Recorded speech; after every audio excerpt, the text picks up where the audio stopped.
You can't behave like this to people. You are so rude and a disgrace to this family. You must leave my house and live with your auntie in the village. Maybe you would learn how to be humble and respectful. Once upon a time, in the busy city of Omiba, there lived a young woman named Zainab, the only daughter of a very wealthy man. Her father owned estates, big companies, and more cars than the whole street could count.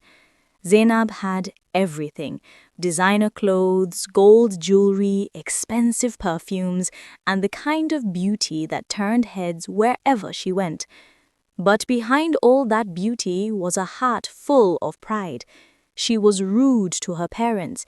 She shouted at her mother whenever she corrected her. And her father, the very man who gave her everything, she spoke to him like he was one of her maids. Speaking of maids, Zainab treated them like dirt. "You useless thing! Can't you do anything right?" she would scream. She would slap them for the smallest mistakes and make them stand outside in the sun for hours. But no one could correct her, not even her friends. You see, Zainab had many friends, or so she thought. They laughed with her, traveled with her, and accepted all the gifts she gave: phones, handbags, shoes, even trips abroad. But they didn't love her. They loved her money. She would insult them, embarrass them in public, and they would still follow her because of what they gained. Her boyfriend Emeka tried to love her. He was patient, calm, and caring, but Zainab's arrogance was too much for him. One day, after she shouted at him in front of his friends, he said quietly, "Zainab, love does not live where pride rules," and he walked away. For the first time, Zainab felt pain, not from losing Emeka, but from realizing that no one could truly stay with her. But still, she refused to change. Then, one day, everything changed. Her father called her into his study. His face was serious. "Zainab," he said slowly, "I've watched you insult your mother, mistreat your workers, and disrespect everyone around you.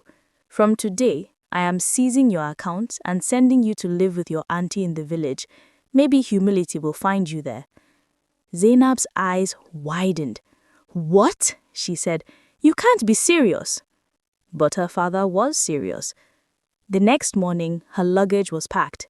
The driver took her far away from the city, through long, dusty roads and tall trees, until they arrived in a small village where her auntie Ngozi lived. Zainab couldn't believe her eyes. There was no air conditioner, no running water, no cars, no lights, just chickens, goats, and the smell of firewood. She refused to eat the local food. She refused to fetch water. She would say, "How can I, Zainab, daughter of Chief Balogun, carry firewood or go to a farm?"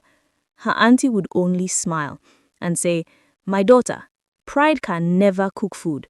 When you are hungry enough, humility will feed you." Days turned to weeks.